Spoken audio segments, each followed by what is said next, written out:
morning, ladies and gentlemen. We are happy to see you here again this morning. And those of you who attended the cocktail event last night, we really appreciated your presence. And we are very happy that you managed to wake up this morning and show up. So we really appreciate that. Colleagues, we are about to start with our program. We have a packed program today. So to commence our program, we are going to be having an address by the acting VC for MUT, Professor Ramohale, who will come and address us this morning, and then we can commence with our program. Thank you, Prof. You may come through. Good morning, Sanbonani.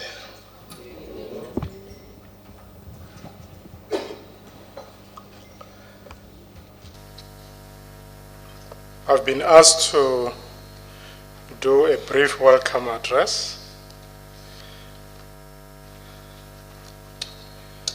Let me welcome you all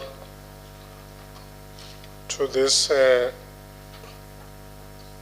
10th edition of the Focus Conference.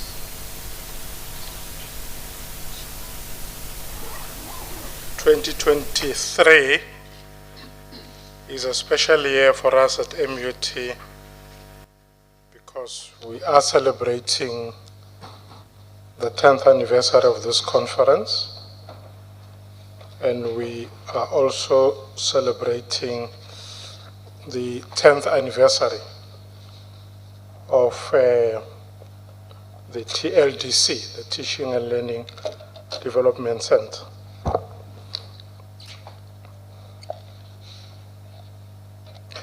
By way of welcome, I want to acknowledge the following guests.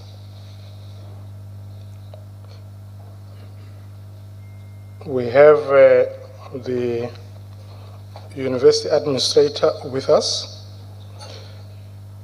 Professor Lawrence van Staden. I'll ask him to stand so that he can be acknowledged.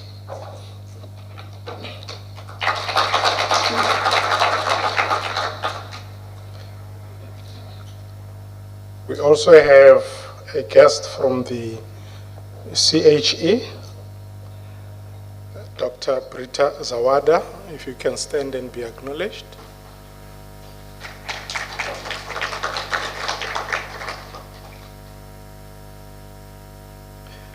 We also have an old colleague from my alma mater, Professor Temane from the University of Limpopo.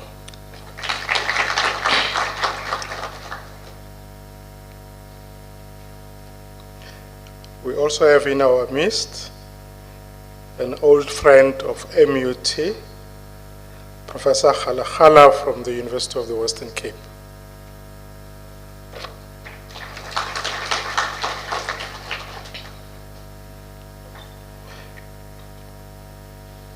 We also have in our midst another old friend of MUT, Professor Bowie from Rhodes University.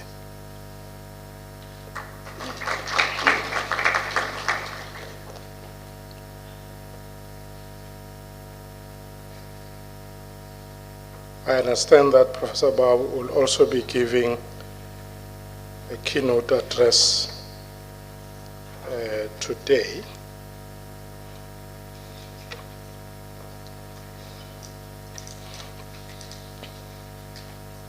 Now, as I've already said, 2023 is an important year for MUT. We have a double celebration. We're celebrating the 10th anniversary of the TLDC and the 10th anniversary of this conference, which started its academic life as a colloquium. But how did we arrive where we are.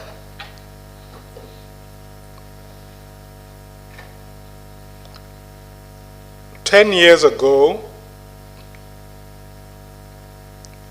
in the year 2013, the TLDC opened its doors.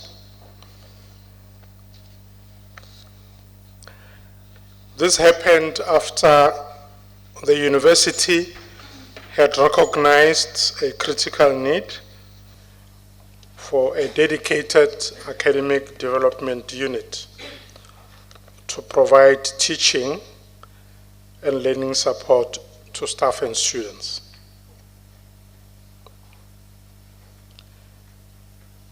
Since its inception, some of the achievements of the TLDC include the following: wide-ranging training and professional development initiatives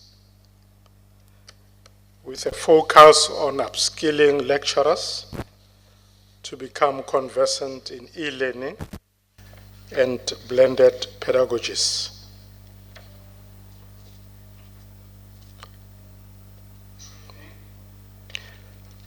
Enrollment of academics in postgraduate diplomas in higher education and also in educational technology, thus equipping our lecturers with the necessary skills to succeed in modern higher education. In just 10 years, the TLDC has become a champion of e-learning at MUT, offering courses and training to ensure our students are well prepared for life after graduation. Through a range of support initiatives, such as the Writing Center, such as academic advising, such as digital literacy, e-learning, academic literacy, and so on and so on, the TLDC contributes to the holistic development of our students. By providing a positive and supportive learning environment, the TLDC also promotes student retention and graduation rates.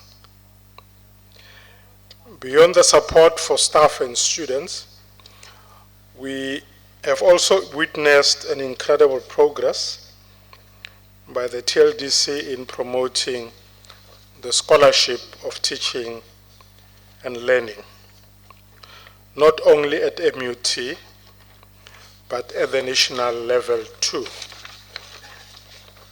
And this through the Focus Conference and other initiatives.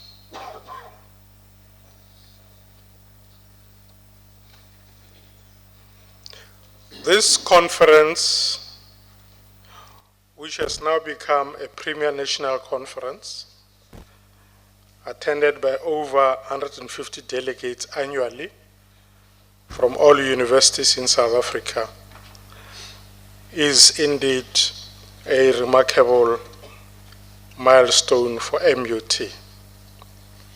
I'm told that this year we have over 200 delegates attending.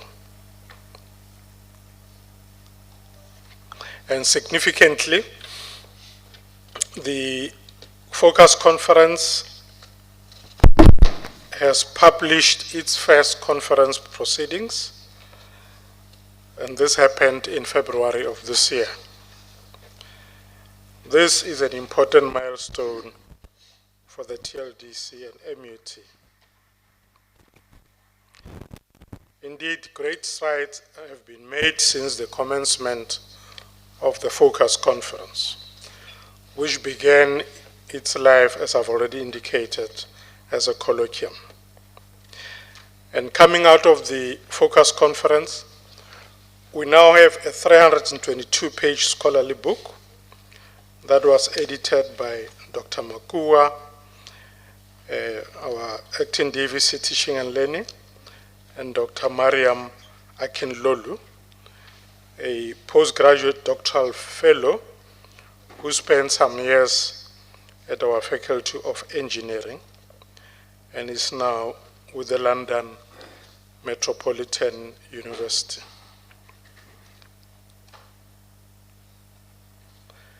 Other colleagues in the TLDC also contributed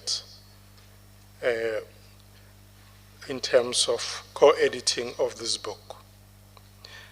The title of the book, which I'm sure you are now familiar with, is Sustaining Higher Education Through Resource Allocation, Learning Design Models, and Academic Development. This scholarly work is the proceedings of the 2022 Focus Conference. We want to say hearty congratulations to Dr. Makua and his team. Their dedication has been total. Their dedication has impressed all of us. Now, you may be asking yourself, how is it possible for a small unit like the TLDC to do so much? They do what they are doing because they have a love of learning. They have a love of the scholarship of teaching and learning. They do what they are doing because they believe in quality education, the kind of education that shapes lives and futures, the kind of education that builds nations. So we want to congratulate the TLDC and the organizing team of the Focus Conference for all their achievements over the last 10 years. Can I ask you to stand up so that we can give the TLDC and the organizing committee a well-deserved round of applause.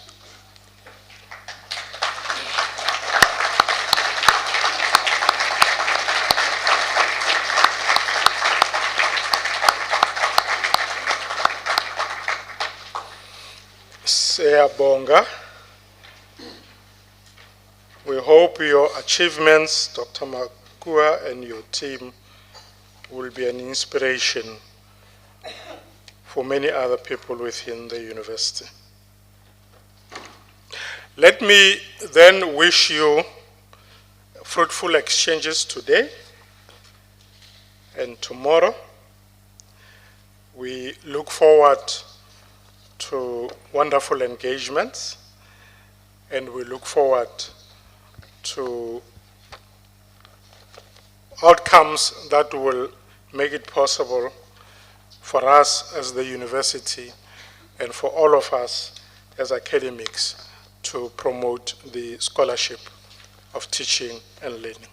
So ladies and gentlemen, welcome to MUT and welcome to Zimbali, this very, very beautiful destination in KwaZulu-Natal. And I'm very pleased that the administrator is also here with us to see the wonderful work that the university is doing. So let's enjoy this conference and the proceedings for today. Thank you very much.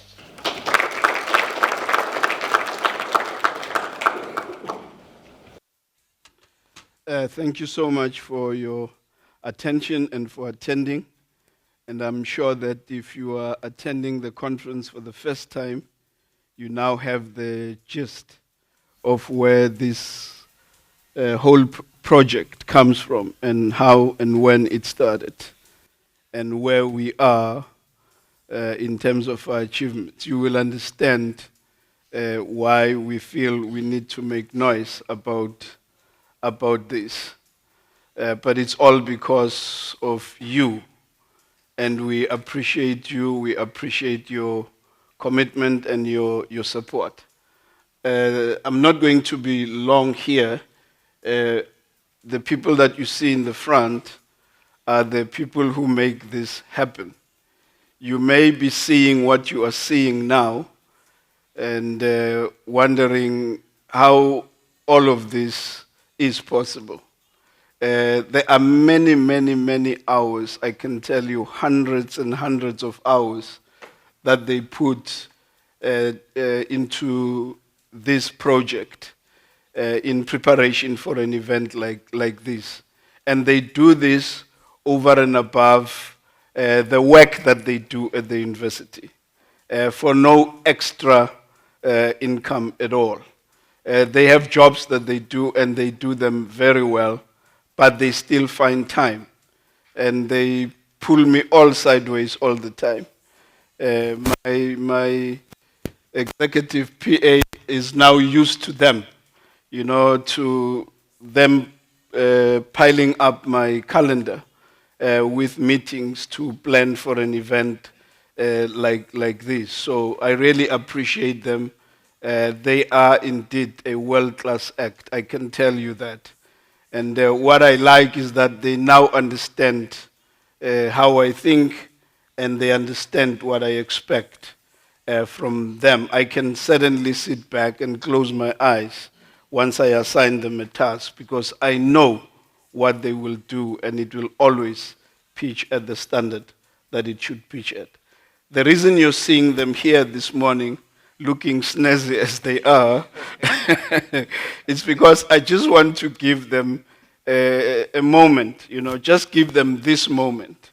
Because some of them never really get the chance to talk. They're always working behind the scenes, day and night, and sometimes during weekends to put together this. But I just, in these 10 years of the life of the conference, I just want to give them a chance to tell you what they learned out of this project, what their experiences have been, and it may be good to hear from them. I don't know what they're going to say, but I just thought, let me give them the space and hear them speak and articulate themselves about being in this space. What has it meant for them? What has it done for them? What influence has it had on them? And how has it impacted them as professionals? So I'm going to start from that side. You have Cebo Nyondo. He is responsible for the technology, that you see around the project and many, many other things. And then next to him, you have Mr. Stolle. He's got a good eye for communications and working on our publications, etc. And he's been a good addition to the team indeed. And you have Spiwe Gumede, who is also deputy director when he started in the TLTC, and he has been an anchor as well. I'm sure that you saw him interacting on the video, which means he has earned the space that he has had. This is Mandla Mhlongo. He's also responsible for the technology and many other things that you see. The guys just work together. There's no particular job description. They do everything. You just do literally everything and anything you ask them to do. And then next to Mandla, you have Mrs. Ntombiko Nanene. She does the logistics of the conference. Everyone that we tend to get here, whether international, national, everybody, everything logistical rests there. And the arrangement of the function with the hotel, it's a terrible nightmare. And what you see together is really, really taken a lot out of the people that you see here for no extra cost at all to the university. So these are brilliant people, and I love and like their commitment to the university. So I'm going to start with you, just to share with us what has this space meant for you. I won't come back. When you're done, everyone else will come. It shows that I'm here on the stand. So if I was on the floor, maybe something would be different. As introduced colleagues, I am Ucebo Nyondo. Just want to start by saying thanks, Doc, for giving us this opportunity to interact with the delegates and colleagues. Those who know me will tell you very well that I'm a very shy person and an introvert. You know, at times you would think that I have net vibes, but that's how I grew up. But being in this space has helped me grow my ability to break out of those net vibes. I have interacted with a wide range of colleagues from the sector, whether internationally or nationally. This space has provided me with an opportunity of sharpening my creative coordination and organization skills, and moreover, people skills. Having joined the TLDC late in 2013, I think I was like the sort of like the last person, you know, in the very establishment of the TLDC that year. I really would like to appreciate, you know, the confidence that Dr. Makua showed to me by opening up a space for me to be part of this particular team and trusting me to lead and execute some of the team's ideas, as well as understanding my stubbornness at times, you know, in an attempt to pursue or advance my ideas. Obviously, being the most creative in the team, I'm sure that's a debate for another day, right? So in closing, colleagues, I would really like to congratulate MUT, the TLDC, and us as the team for a sterling job that we have managed to pull out in all the years. I am really honored to be part of such a well-oiled machine. May it continue in this positive trajectory so that it becomes part of MUT legacy, as well as the legacy of advancing the South African higher education agenda. Thank you.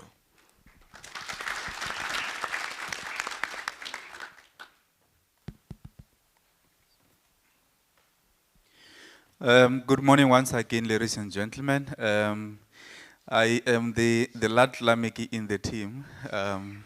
So I joined the team late, I think 2019, when I joined the TLDC.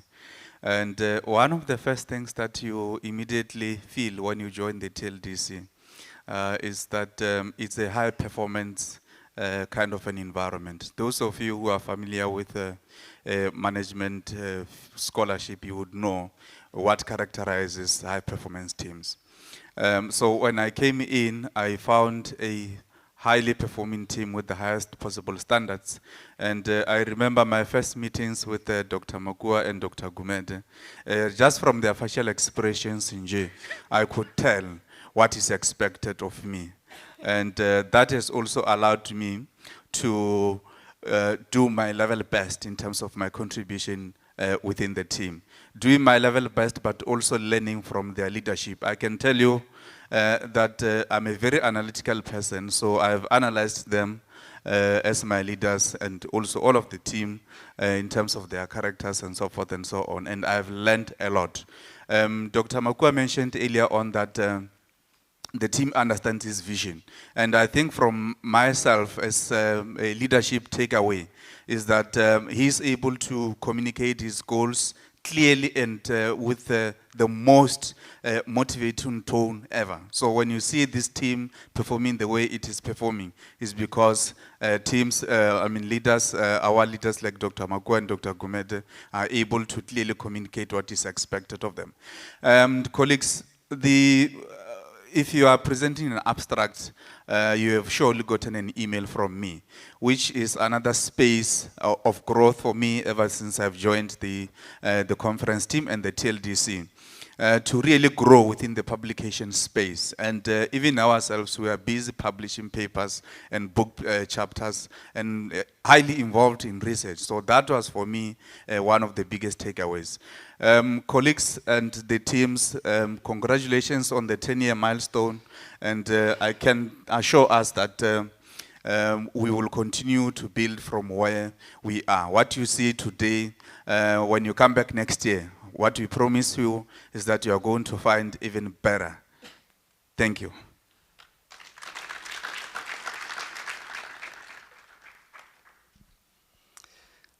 Morning, colleagues. Colleagues, it is my pleasure to sit before you as we commemorate the 10th year anniversary of the Focus Conference. Colleagues, you realize that it hasn't been an easy journey to get to where we are today, but obviously we had to put up so many hours. We had to make sure that we don't sleep if we have to, but as long as we achieve what we wanted to achieve. And colleagues, this has given us an opportunity, and me personally, I've grown, professionally as well, I've grown. I've also came to meet with the colleagues from other universities, locally and abroad, trying to make sure that what is it that they do that we can actually also do and learn from them. And it is really a great honor that I'm part of the Focus executive team that drives this conference. I must say that colleagues, like my colleagues who have just spoken, have indicated that without the leadership of Dr. Makua, who is our conference chair and the current acting DVC teaching and learning, we wouldn't be where we are. Dr. Makua, it's either you are in or you are out. There is no two ways about it. And colleagues, we really got to learn a lot from him as a person. He is kind of a person who do not only confine himself on the work that has to be done, but also to make sure that he impact and capacitate us on our own spaces outside of the work. So we're really grateful, Dr. Makua, for ensuring that you impact what you have to us, and we're really glad that you are the leader, that you don't just lead from behind, but you lead from the front at all times. I cannot really ask for a better leader, Dr. Makua. I'm so happy that you always show the way. Colleagues, this conference has grown from being a colloquium to become a focus conference. That is also the vision of Dr. Makua, who was actually the person who conceived this idea to say, you know, let's bring academics to talk about teaching and learning so that we can be sure that whatever that we teach in class, it is well researched out there. So colleagues, I'm not going to extend my talk so much, but I would not be doing justice if I conclude my talk without thanking Professor Ramohale. Prof, you've created this space for us. We really thank you. We always say that without you, you sit back as if you don't see. And we know that you see, and you know that you will do what we do best. And we're really so grateful for the space that you've created as our leader, and thanks so much for that.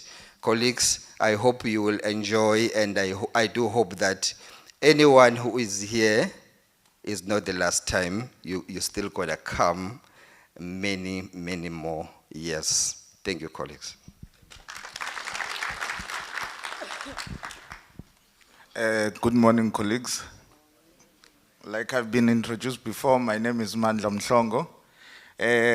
I think I just decided to rewrite everything because everyone just said almost everything that I wanted to say, but I think I'll add some few highlights of my time being in the TLDC.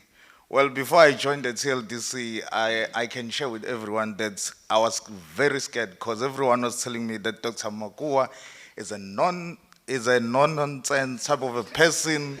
That guy, you have to know your story and you have to understand exactly what you're doing, when and why you are doing it. But then when I joined the TLDC and got to interact with him and then started working as a conference team, I got to understand that no, this person is a great person who's committed to excellence in everything that we have to do within the TLDC. And then as a conference team, people see us today functioning as an all machine, but it's no magic. It's just the support that Dr. Makua provides to us in making sure that we perform at a top level all the time. And by giving us the tools, he also makes sure that we don't get to complain about the work that we need to do. I remember back then, even if you're complaining about the blinds, you will say, I'll get them for you. Because I don't want you next time you say, no, the sun is coming in and I can't work and all those things. So everything that we do, it's based on the support. And also colleagues, sometimes they see us working on and off campus and they think that we are having fun. Colleagues, let me tell you, be glad that you don't get to see the behind the scene of the work that we do. Because it's always the hard work and the suke ekhala madoda. Ngeke nifihlele. So also with that, all the work that we do behind the scene, as a team, and also I think as all of us as colleagues, we are proud of the growth and the achievements, and also not forgetting that the conference, it is what it is today, because of the support that Prof. Ramohale, Dr. Makua, and Dr. Komede, and the colleagues within the team, and also all the universities have been providing to us so far. So myself, with the team, I'd like to say thank everyone for the support. I askubeke sibambe kanje.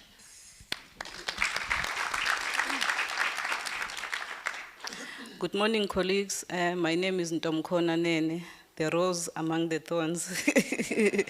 So I work in the TLDC as a learning designer, and my role in the team, as Dr. Makua was saying, is that of a logistic coordinator. So I joined the center in 2013, and in the same year, we had to move with full speed to prepare for the very first colloquium that was hosted in November 2013. And it gives me pleasure and excitement that I was there when the conference was born. And over the years, I've seen the conference, growing from it being the colloquium to an international conference. And I must say that working in this space has brought so many opportunities for me as an individual, which I will forever be grateful for. I've grown professionally and I've learned so many things, which I believe that they will come in very handy for me in my career path. I must say that planning for a conference is not an easy task, and having a supportive team makes the work a lot easier. So I would like to thank my fellow colleagues in the team and the leadership that we have had over the years. Thank you so much.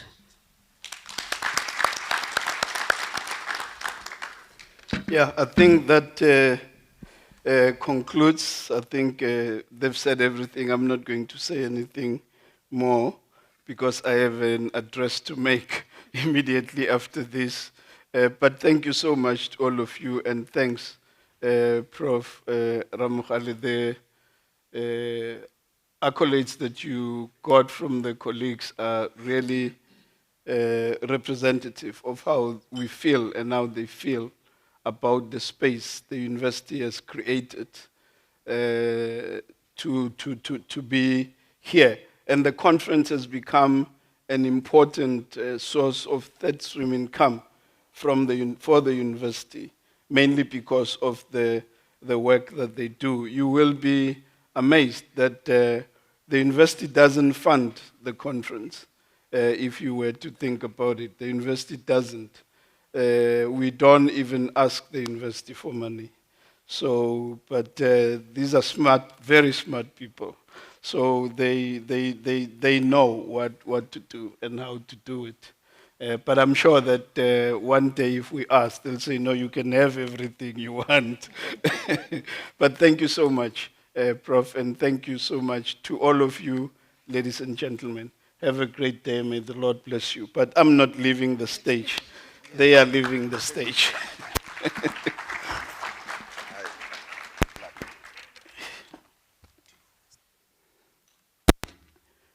We're running slightly behind time, ladies and gentlemen, but for the very first time ever, since the conference was established or launched, I have decided that this year, when we celebrate the 10th anniversary, I should, for a change, give the keynote address. Why not? So when we were inviting the speakers, I thought, no, I'm in, slot me in there. That's I'm taking the slot. So it's Prof. Pawi, the keynote speakers, and myself. But let me acknowledge all of you who are here.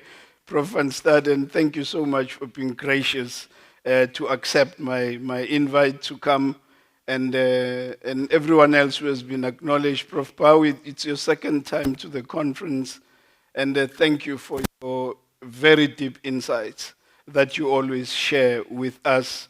Dr. Britta Zawada is here representing the CHE. When I asked them for representation at the conference, they gladly agreed to send her, and I am sure you will have a good word, Britta, to say about the space that we have created, and that mileage that people like you would give us would help us in growing the conference and its influence in the sector. You know, Professor Halakhala, you have been acknowledged, and Prof. Temani, you have been acknowledged. Thank you so much for always loving the space that we give. I'm going to give a talk, ladies and gentlemen, and immediately thereafter, I'm going to ask, as per the program, you'll see Prof. Temani and Prof. Ramukhali and Prof. Van Staden will give a brief response to my talk. The team will have to time me because I can really just get out of control. So they will have to time me and really talk to me about my time limits. But I want to do justice to what I want to talk about today. I want to talk about reimagining and recontouring higher education leadership, a quest for institutional excellence and sustainability. I'll first give a context of why I want to talk about this. My presentation today will explore the transformational implications of current challenges and crises on higher education leadership. By examining these challenges and opportunities faced by educational institutions in South Africa and worldwide, the presentation will identify the need for rethinking and recontouring leadership practices, especially in the post-pandemic era.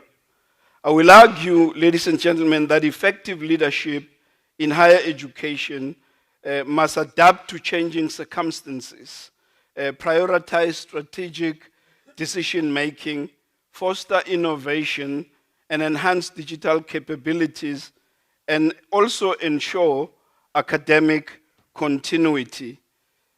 institutional resilience and quality education. And that will relate to the goal number 4 on quality education of the sustainable goals. We are all aware, ladies and gentlemen, that higher education the world over has been significantly challenged on many fronts. For purposes of my presentation, I will focus on the leadership challenges that are currently facing our sector in South Africa. The pandemic has disrupted traditional higher education systems, demanding novel and creative approaches to leadership. Therefore, to navigate the post-pandemic landscape successfully, higher education leaders must reconsider their roles and strategies.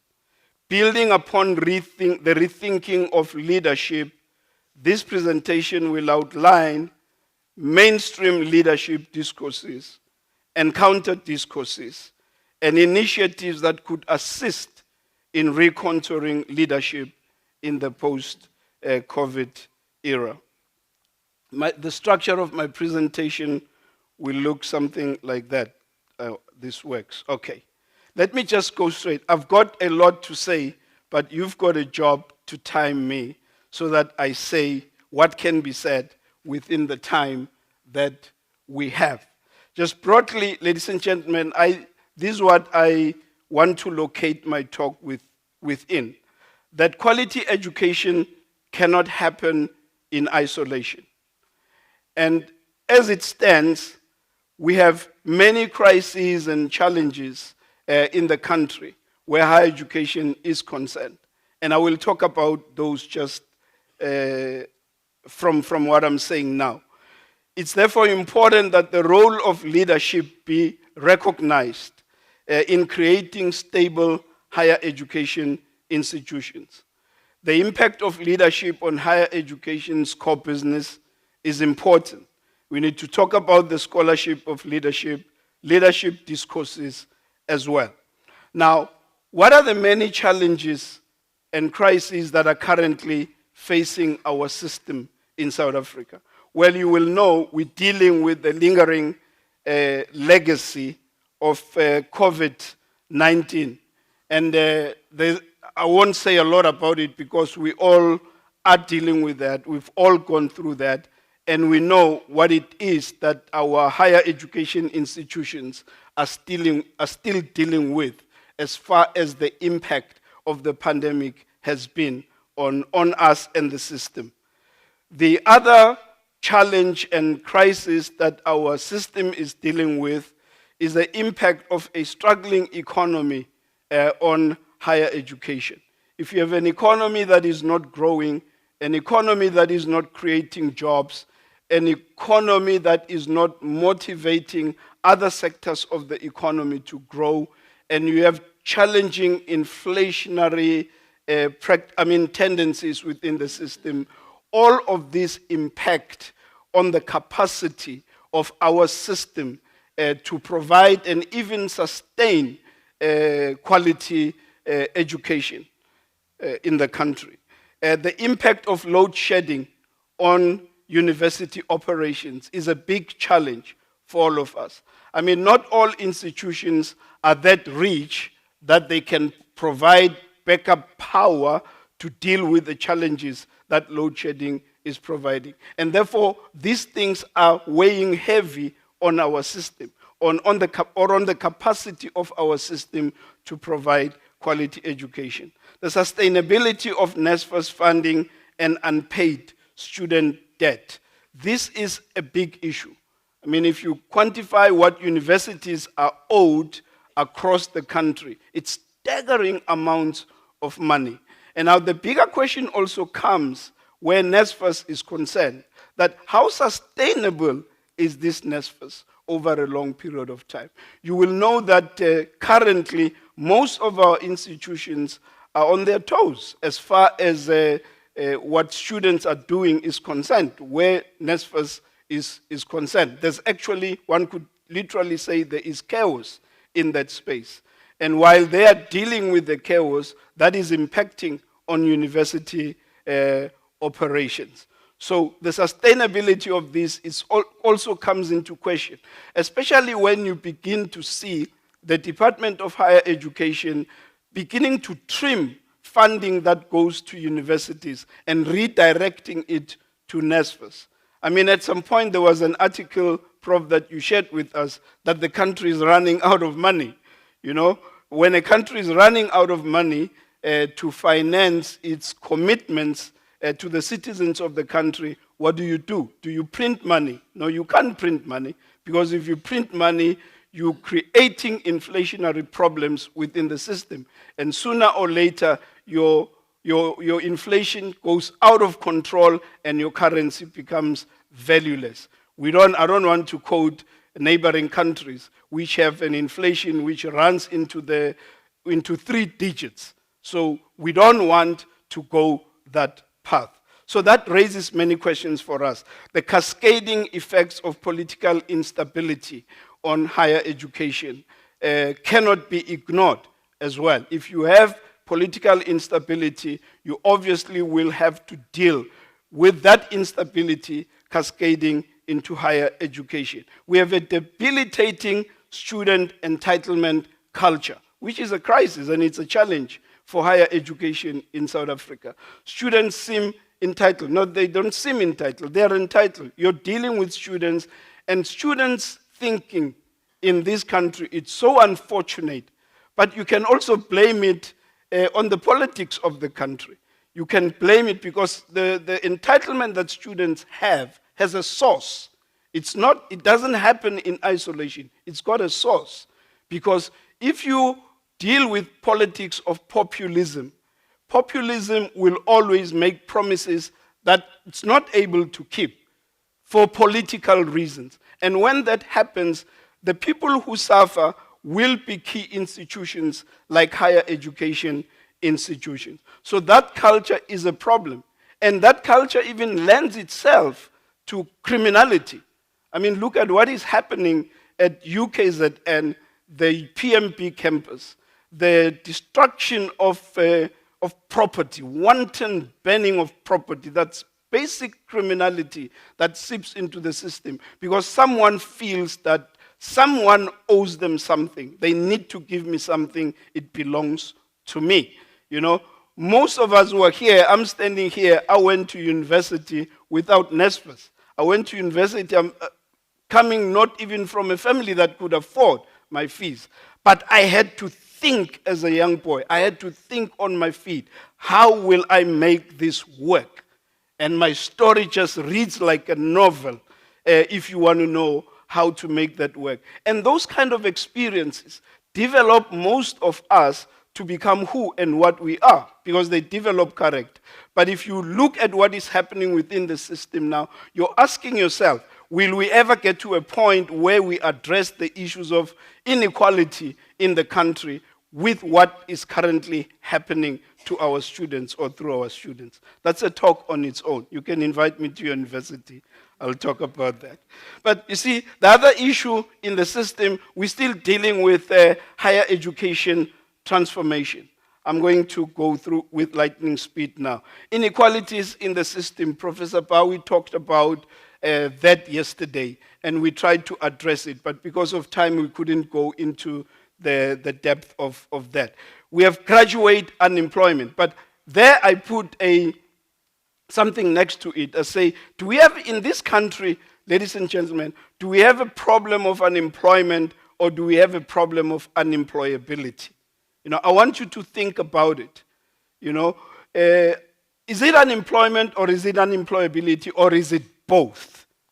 You know, because it's something that you cannot ignore, because while you're saying our unemployment rate is high, the people that you say are not employed, my question would also be, are they employable as well? The other question that we need to ask ourselves as universities is, how do we contribute to unemployment, or how do we contribute to unemployability? That's another talk on its own. We have governance and leadership challenges. But broadly speaking, ladies and gentlemen, I already made this point that instability in political leadership tends to breed leadership instability in key institutions. Now, let me talk a little bit. I'm not going to be there because I'm not making a political talk. But you can't ignore some of these things. If you look at what's happening in state-owned enterprises, what we call SOE, because I'll navigate back to my talk about leadership, but I'm trying to let you go with me on why is it that I want to talk about this and what's influencing and informing what I'm saying. Look at SOEs in a country. I won't talk much, but I'll just quote them because what does it all boil down to? Does it boil down to money? Does it boil down to the fact that there isn't enough money to fund our SOEs? No. Look at the SABC. What happened to the SABC? There's another point that I want to throw in there on the issue of cadre deployment, which you know is a policy of the governing party in the country. But what has its effects been on our SOEs? What has its effects been on Transnet? What has its effect been on PRASA? What are the effects on ESCOM? What are the effects on the SABC? What are the effects on Dinel? You know, what are the effects on the post office? The post office has been a thriving business in the country, but what has happened to this? I can go on and on and on. For me, it boils down to leadership, and I will come and talk about the issue of leadership, what leadership is and what leadership is not. And as higher education institutions, we can't ignore some of these things because they also impact on us. If we are silent, we will receive the effects of what is happening outside of us because we are failing to address this or even to challenge some of this in public platforms. What are the pertinent questions that we need to look at where leadership is concerned? I ask a question. What constitutes good leadership? In fact, ladies and gentlemen, I ask another question. Is there such a thing as good leadership or bad leadership? Because by definition, when you talk of leadership, when you say someone is a leader, they are a leader. You can't say, maybe you could say they are a good leader. But when you say a person is a bad leader, I don't think there's anything such as a bad leader. You are either a leader or you're not a leader.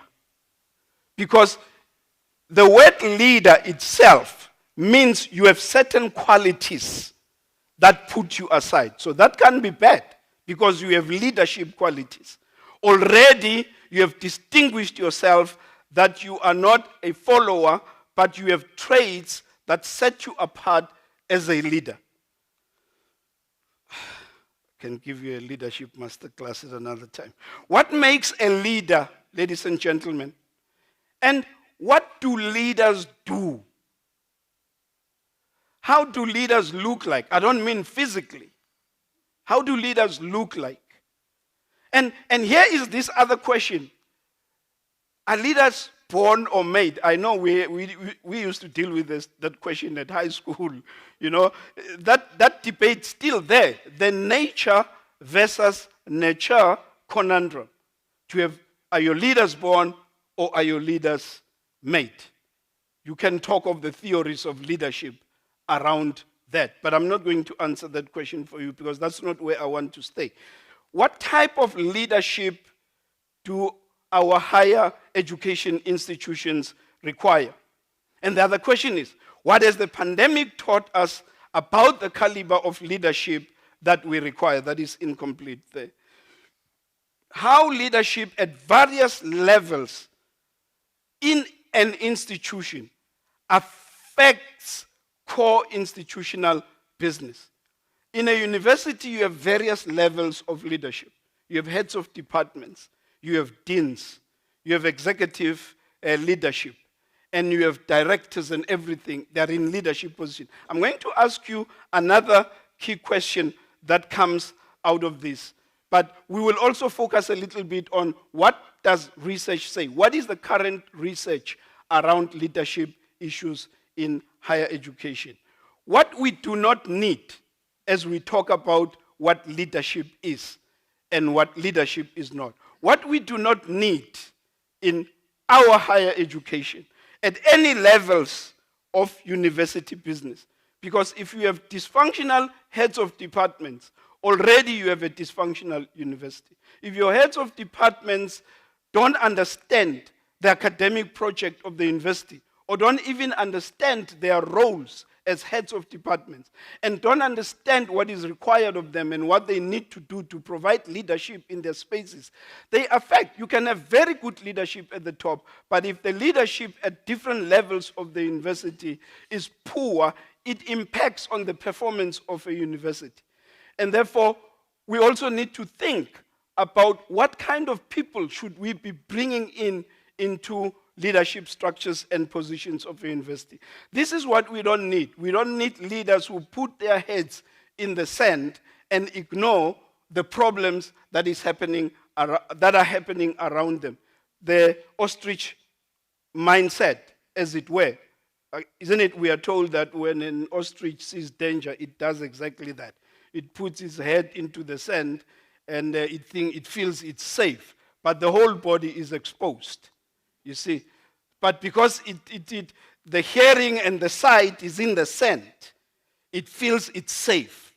Now, if you have leaders like that who are not sensitive to what is happening around them, who are not sensitive to the people around them, to the challenges around them, to the context around them, to the crises around them, they can't, because everything that they need to deal with the problem is in the sand.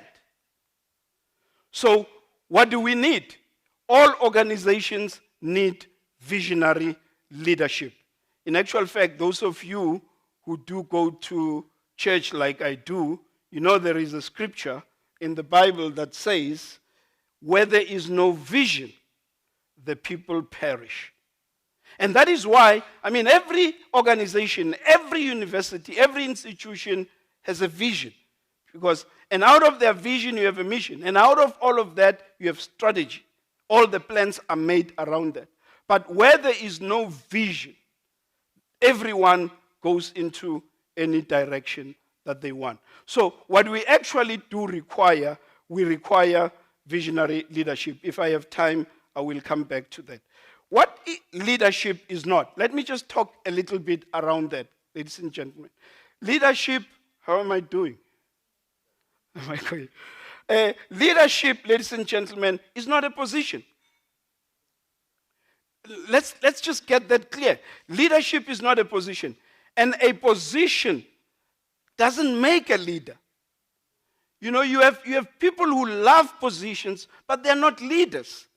And then they cause us problems in the various sections of the university. They just love to be there, but they're not leaders. Because if they were leaders, they would be here. If they were leaders, they would be here. Because what happens is, if you're a leader, you say this is an academic teaching and learning conference, you send all your staff there, and you're not going, and when they come with new ideas, you resist the ideas. I have always been doing things like this. So a position doesn't make a leader.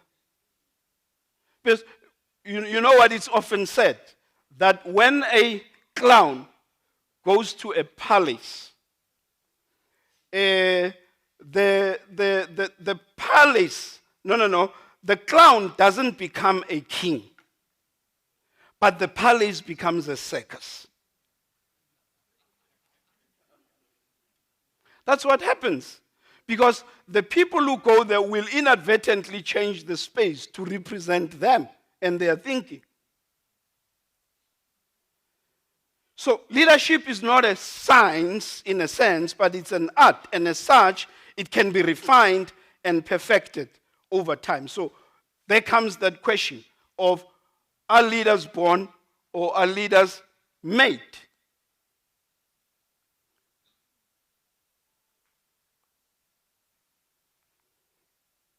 What is the mainstream leadership discourse? I don't think I have the time to go through all of that, but you can see nothing is needed more than leadership in a society. Increasing the number of women in leadership positions is something that we should be seized with. I'm not opposed to that, but I'm just saying that this is what the mainstream leadership discourse is about currently. The key research question always was, what styles or approaches to leadership are associated with effective leadership in higher education? There you can get it in Bryman 2007. The difference between excellence and mediocrity, these are some of the things that we get seized with when dealing with mainstream leadership discourses. Look at that. I need to pass that, yes. Look at the discourse that the challenges to the current discourses that I've talked about are that there is a need for a new leadership paradigm. That informal or opinion leaders are a new wave of leadership that higher education leaders need.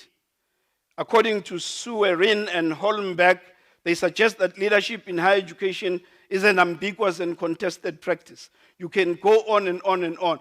But if you read about it, you will find what the mainstream discourse is about what leadership is or what should construct it.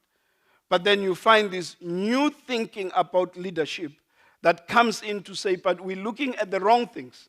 We're dealing with the wrong things. Actually, if you look at the last point there, one of the main things that come out of this challenge is that leadership should move from the rest of what we are saying to influence, because leadership is about influence.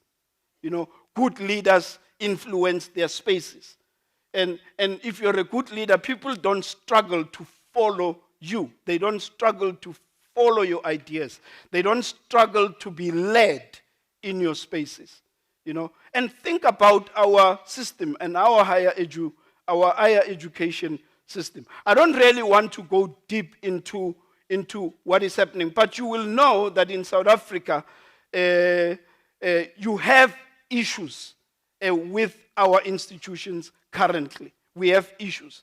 And these are also issues that we can't just conveniently ignore. And it's issues that we need to deal with and deal with decisively. But there is so much that it's not just dealing with one thing will not solve the rest of the problems. You see, the other problem within this space is that as things happen, Professor Van Staden, there are many good leaders within the system who are presently or will presently exit the system. And what are they modeling, or what is being modeled to the younger academics who are coming up? Why would I want to become in a space like this, I would ask myself, why should I be VC? Maybe let me just put it that straight. Why do I want to go there? Because what's happening crafts itself in such a way that I think that's a slaughterhouse. When you look at that, that's immediately what you think. But what I'm saying is that the consequence of that is that you have very good people, experienced leaders who understand the system, but sooner or later they have to leave. And sooner or later they become unavailable to the system. And the people who are coming up, what is there so much that would make them think that is the destination that I want to go to? Okay, these are the types and theories of leadership that I wanted to talk about, but I'm going to skip them. There's a lot I wanted to say about functional leadership, but before I'm being flagged for time, am I still okay? Barely so. Okay, I'm going to skip that, ladies and gentlemen.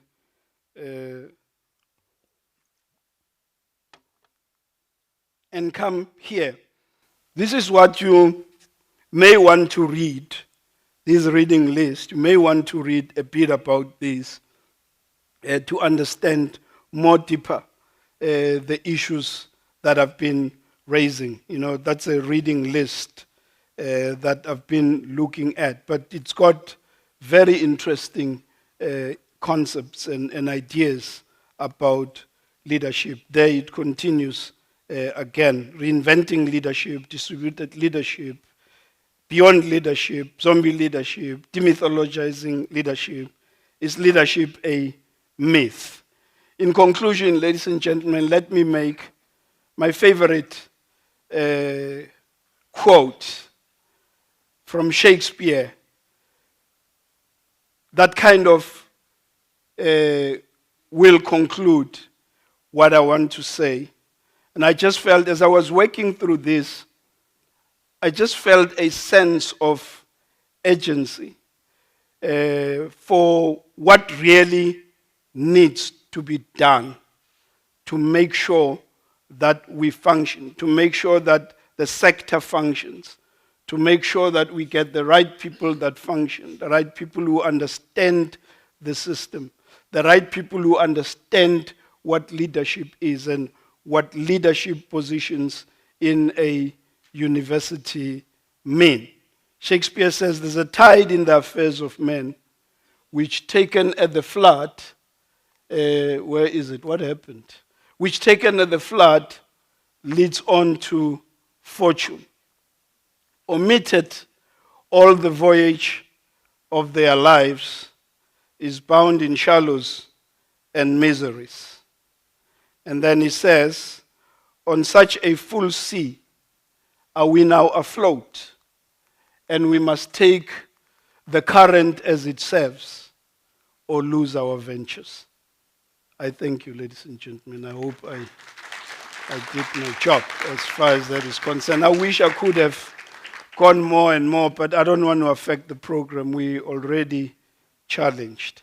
So I'm going to ask my respondents to come to the stage as I go off the stage. And in no particular order, you will give them the microphones, they will respond, and I will sit.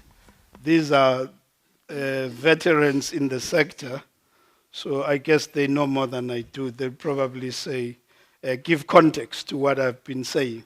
But I will not be coming back to the stage. Have a great day further, ladies and gentlemen.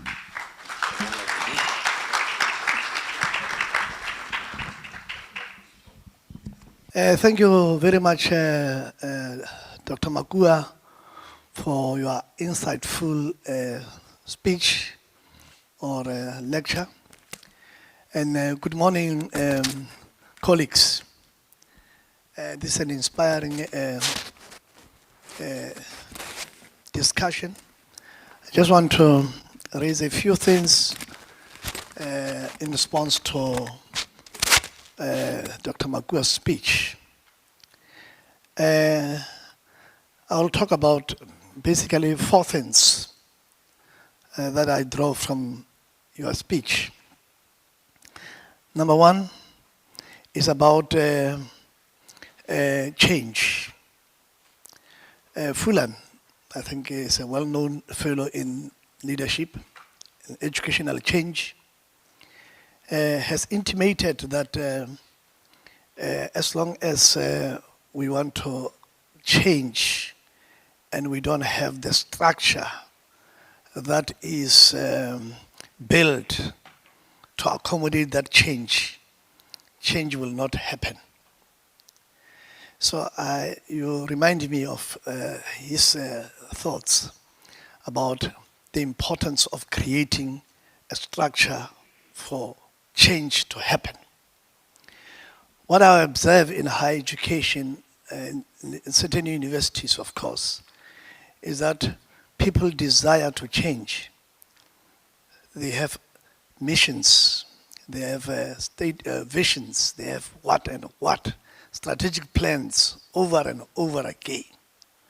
But these good ideas cannot take root, they cannot grow, because structures of universities do not allow them to germinate or to grow. The power of structure, well, we can't go there and give a lecture, but if, for example, let me maybe go to my second point. If, for example, you have a structure which favors support staff against academic staff or teaching staff. For example, you have maybe salaries for these support staff that are there, and salaries for academic staff are down there. What message are you sending? Is that support staff is more important than academic staff, teaching staff. So they can buy good cars, beautiful furniture, and there in the classroom or in the lecture hall, there are no PowerPoints, there are no, there are no resources to make teaching happen. And that is a problem in many institutions of higher learning. You find that the slope is favoring, the university or the college is favoring the admin staff, the support staff, and teaching is not regarded. There may be good furniture, as I said, but you find that there's no chalk or there's no laptop, or staff, academic staff don't have laptops or such material. That's the first point which we have raised and which we need to think about. And the second point is about leadership versus administrators or managers. I don't know whether you touched it, but I think you touched it. Many people who are occupying leadership positions are not necessarily leaders, they're administrators. So I think higher education is running short of leaders. Administrators and managers are good, they are there, we need them, but they are not leaders. And I think that has reminded me that as long as we don't have leaders, managers, their characteristics is just to keep to the book. Say, just give me the book. Okay, but the book is not saying so. So you can't go to the conference, all right? And they stop there. But leaders, they will think beyond that book, because that book is not supposed to disable progress. That book is supposed to guide progress and enable progress. But because we don't have leaders and we have administrators, they stick to the rule. No, it's like the security people, with due respect. If you enter the gate and you say to them, no, I've got a running stomach, can I just pass quickly? They say, no, stop there. Okay. All right, the other thing that I wanted to point out is, in your speech reminds me that we need young leadership. I don't think we have got a succession plan in most institutions. We have the old guard. I don't know, I have not done research in that area, but if we check around the whole spectrum of higher education and check what is the average age of our leadership in these positions, you're going to find they are 60 and above. And they still want to be there again and again. And there's no succession plan in place. And I think that's a crisis. Thank you very much.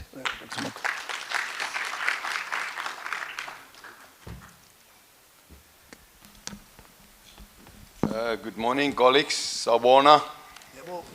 Ligai. Owela. Abujeni. Molweni kunjani. I think we feel at home.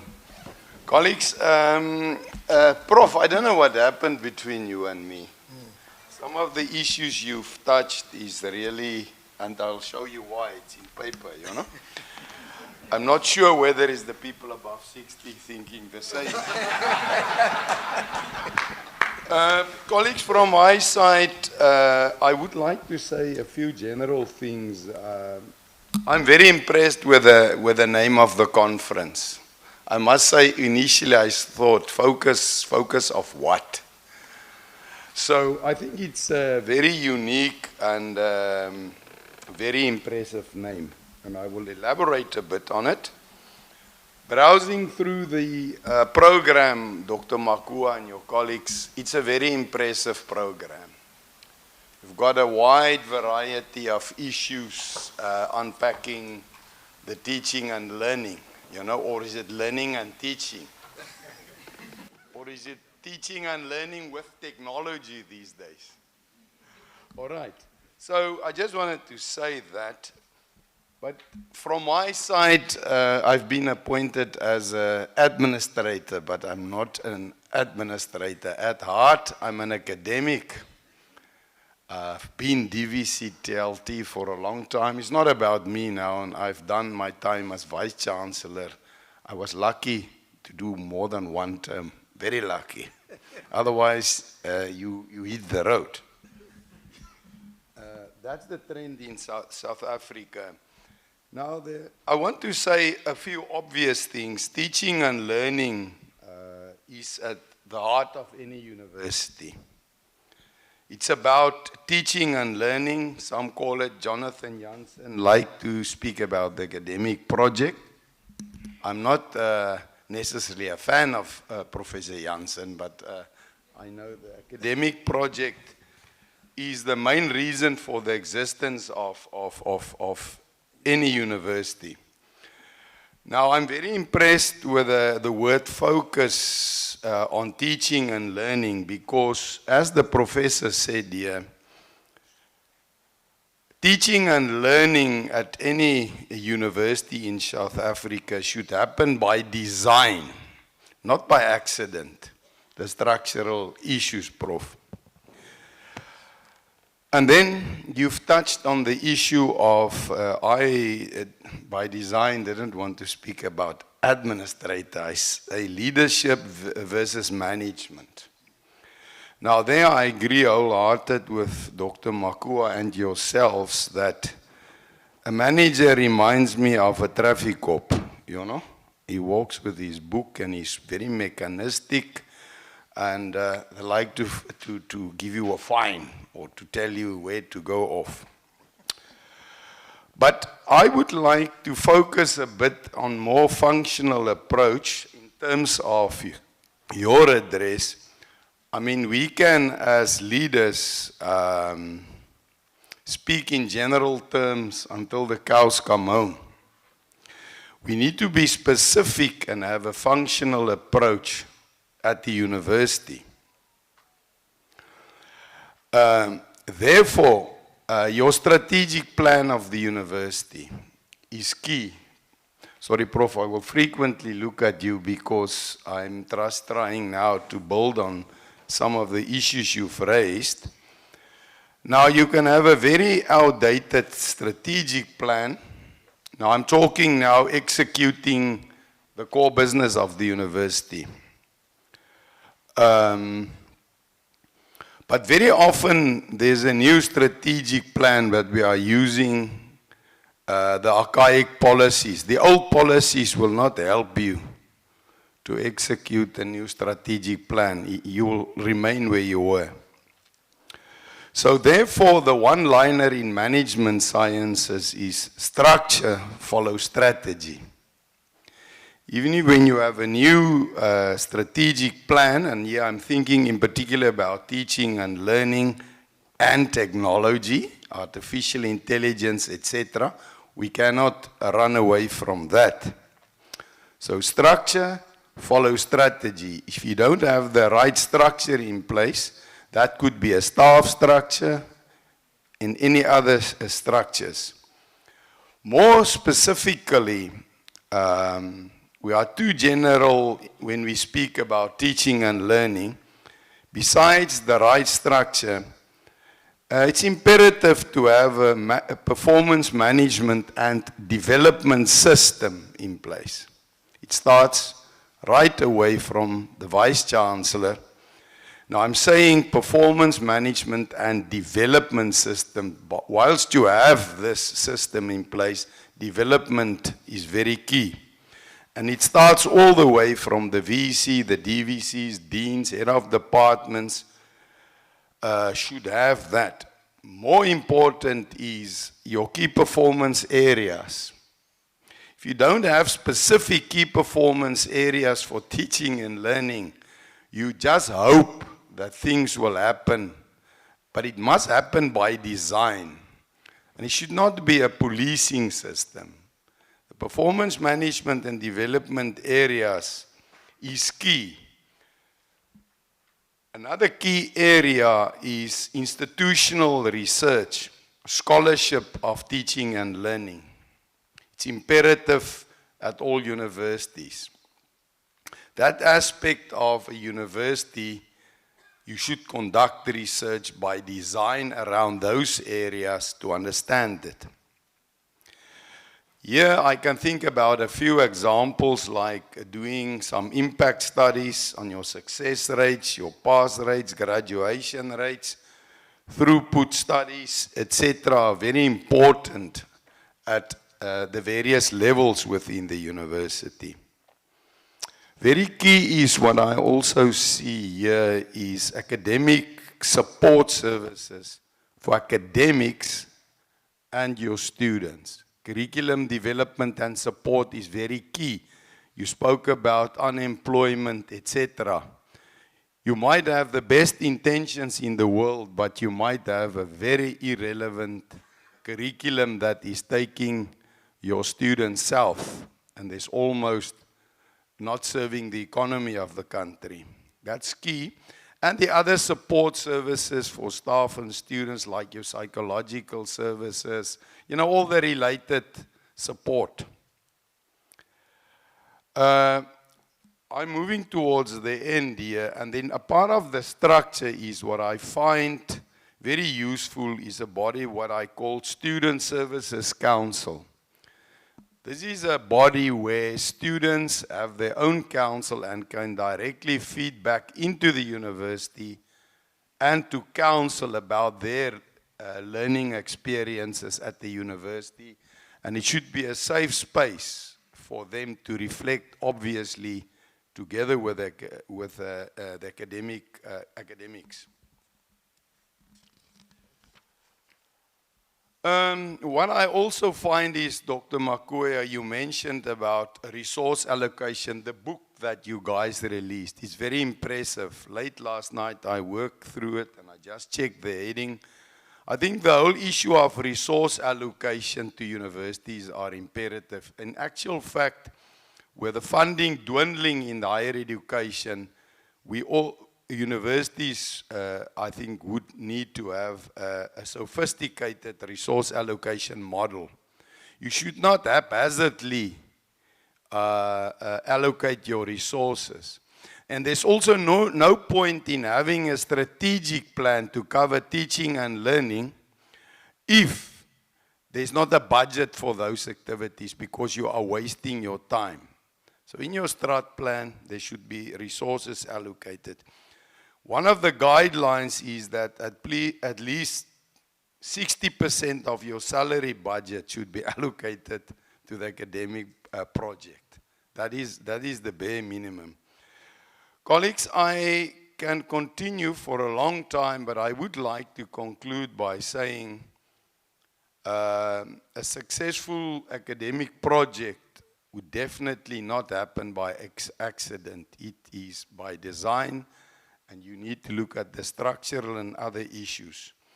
So from my point, siyabonga, kiyaliboa enkosi kakulu, umuntu, ngumuntu, ngabantu. Thank you.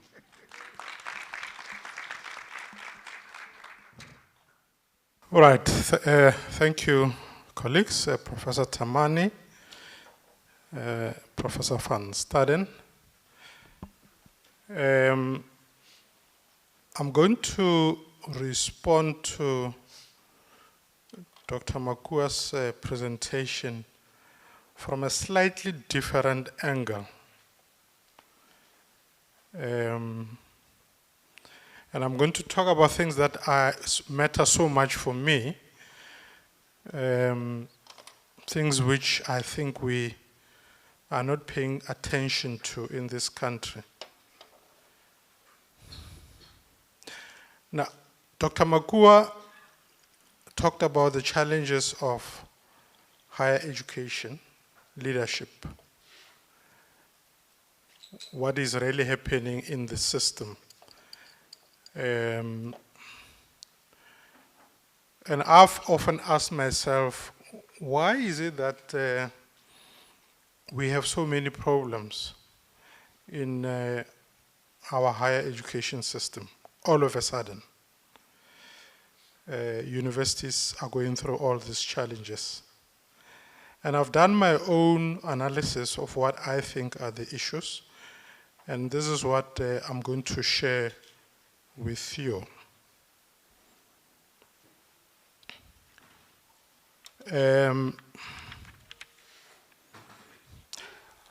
I think the difficulty of doing any kind of analysis of this nature is that we are often constrained by, perspectives that we take. Traditionally, in Africa,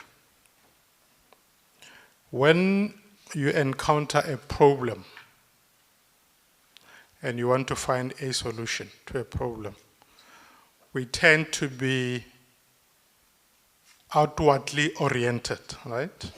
We look for a cause outside of ourselves.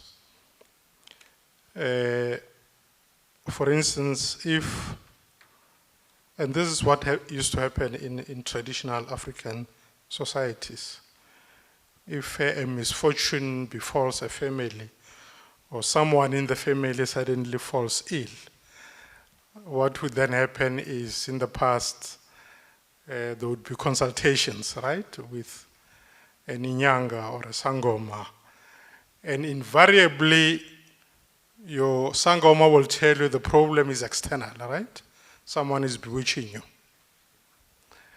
And so the cause of problems was always outside of the self. It came from outside. It was a culture of scapegoating, so to speak. Even if maybe you have caused the problem yourself, the tendency was to focus more on the outside. And I think it became a way of thinking amongst ourselves as Africans. And so, even when we were confronted with the problem of apartheid, of colonialism, and we looked at our poverty, it was natural for us to say the problem is external, it is the system, and we need to fight this system, which is what we've done, and we have liberated ourselves. But these problems are continuing. Problems of poverty are continuing. Problems of bad governance are continuing. And the question is, what is then the cause of our problems? Right now we blame our leaders, right? They're failing to deliver. Now, what I want to argue is that I think we need a different perspective, a different approach. For me, this is an empowering approach, which I'm going to suggest. That instead of, thinking automatically that the problem is external, we need to begin by looking first at ourselves.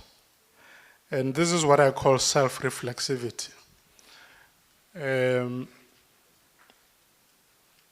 I talked about this early in the year when we had the senior management Lekgotla. Some of you may not have been there. Now, self-reflexivity as a theoretical stance says that whenever you have a problem, first look at yourself and what your contribution may be before you look at external causes. If any one of you has read a novel by Joseph Conrad, Heart of Darkness. Now,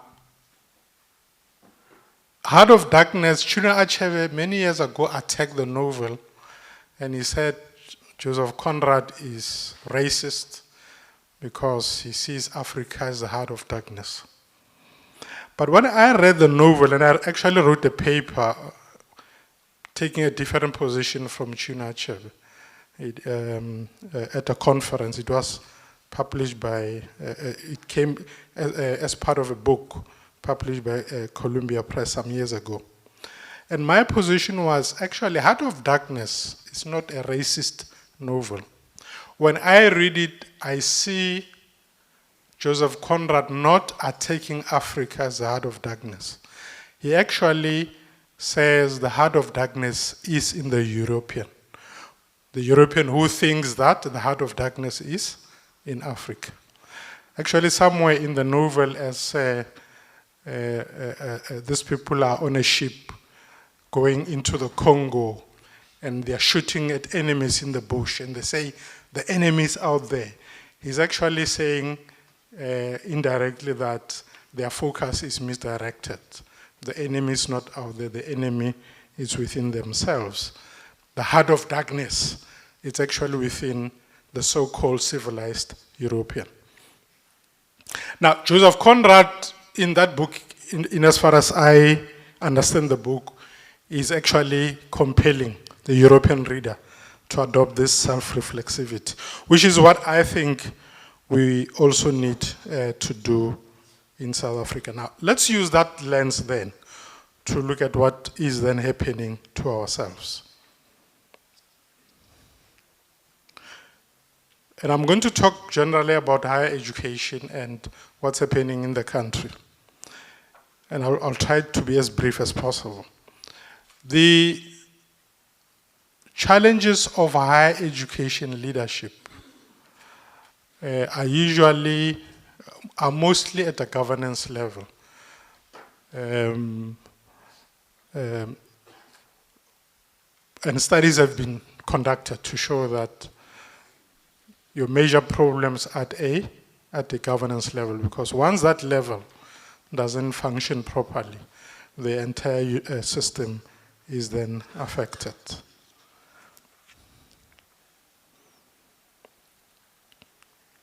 Now, why is it so that suddenly we have these problems? And in my own analysis, the problem really stems from the fact that we have a new generation of people who are moving into university governance. And they have the wrong kinds of expectations. They have the wrong kind of values. They think, like you see in local government, in provincial government, in national government, they think once you are in a university council, once you are in a university board, it is now your turn to eat. It is now your turn to eat. There's a book written by a Kenyan, it is our turn to eat. And that is why you see this heavy interest in tenders, in the resources of the university. And there will be very, very little discussion about the core business. The heavy interest is on the resources of the institution. This has actually been my own experience. And I think it's really a fundamental cause of the problems that we have in the system. And increasingly, higher education in South Africa has been attracting into governance people who are basically unemployed, but they come in the guise of consultants. I don't know if you are aware of this trend. They say we are consultants, and that's how they get into university councils. But these are basically people who are unemployed. And so they see this role in council as a job. It must become a source of income. So either through having lots and lots of meetings so that they can be paid the honoraria where if the university pays the honorarium, and then also through the tenders, getting involved in tenders, mostly indirectly because they will not do it openly. And that is why you find this, tensions and these problems, which happen in a number of institutions. Now, why is it that suddenly these things are happening in our higher education system? In my own analysis, as a people, I think we've lost direction. We've come to think that freedom equates to be free means you must be materially wealthy, right? There is one famous politician who said, "I didn't struggle to be poor." You recall that person? Who said that? "I didn't struggle to be poor." So we have a new generation of university governors who also have this kind of mentality that it is our opportunity to eat. And that is why you have this kind of interference. Now, this is a reflection of poor values. I think the values are something that we really need to revisit as a country.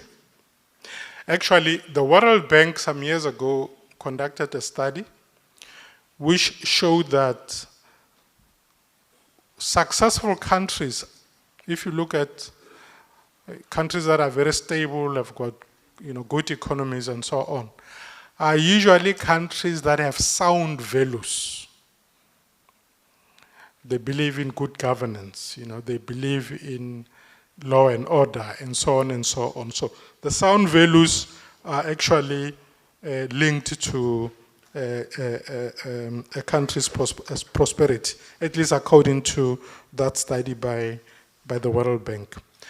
And indeed, in this country, there are politicians who've actually realized that this is probably our biggest problem as black people, that we don't have a solid foundation of good values. Steve Biko, many, many years ago, recognized this problem. And he said, yes, apartheid is a problem, but that is not the only problem we have in the country. One other problem that we have in the country is that black people are their own worst enemies. That's why he talked about the psychological liberation of black people. He wanted black people to free themselves from the kind of mindset that he recognized as being debilitating. Mandela himself talked about the RDP of the soul. He was also talking about the importance of establishing new values. And I think for as long as we don't talk about this and we assume that the problem is external, our problems as a country will continue. We'll have these problems of bad governance, of corruption, of greed, because we are not attending to this very fundamental issue of values. And ladies and gentlemen, if you look at history, if you look at countries that have already made it in the world, you'll find that their basic foundation is actually sound values. If I had time, I would actually give a lot more examples about this, but do your own study and look at what is happening in the world. You will recognize that this is true. Even with schools, if you look at schools that have strong values, take for instance a school that is associated or linked to a church, and they believe in certain values. Those schools usually do well even if they don't have good resources. Do you agree? They actually do well. They may not have your material resources, but what they have in abundance is inner resources.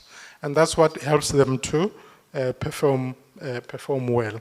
And I think for me, the greatest challenge, Dr. Makua, for us in this country is renegotiation of our values.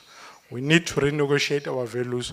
We need to establish a new value system if we're going to be successful as a country, and if, even at a governance level, we're going to do well. So that is my response, ladies and gentlemen. Thank you very much.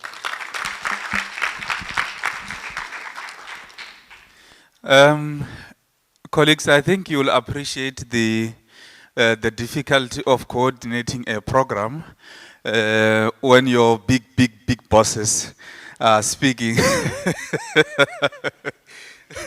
So, colleagues, we are a little bit behind in terms of time, so without wasting much time again, let me make these few announcements, and then we can go for tea and then to the sessions.